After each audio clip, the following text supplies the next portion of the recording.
무고한 희생 사건에 대해 진실을 밝히는 2기 진실화해위원회가 출범 3년을 맞았습니다.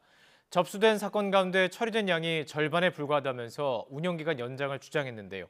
단순한 기간 연장이 아니라 피해 구제에 대한 강한 의지를 보여줄 필요가 있다는 지적이 나옵니다. 권준수 기자가 보도합니다. 조사 기간이 반년도 채 남지 않은 진실화해위원회. 출범한 지 3년을 맞았는데 신청이 들어온 사건 2만 300여 건 가운데 절반가량이 종결 처리됐습니다. 형제복지원 인권침해 사건과 삼천교육 피해 사건 등이 진실이 밝혀진 대표적인 사례입니다. 하지만 아직도 절반에 이르는 1,200여 건은 진실 규명을 바라며 쌓여 있습니다. 사회적 관심사로 떠오르고 있는 해외 입양 과정에서의 인권침해 사건, 재생원 등의 집단시설의 인권침해 사건들에 대해서는 아직 보다 많은 시간을 필요로 하고 있습니다. 이를 위해 진실화해위는 1년 정도는 조사 기간을 연장해야 한다는 뜻을 내비쳤습니다.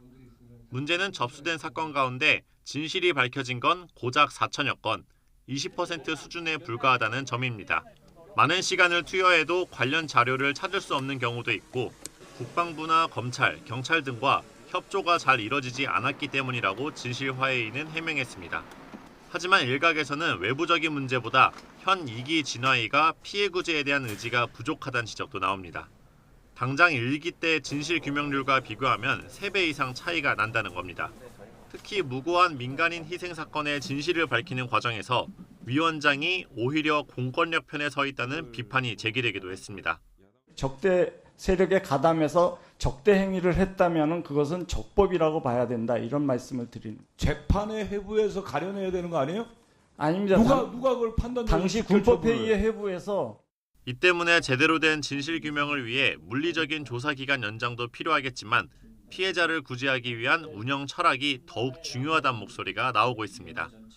YTN 권준수입니다.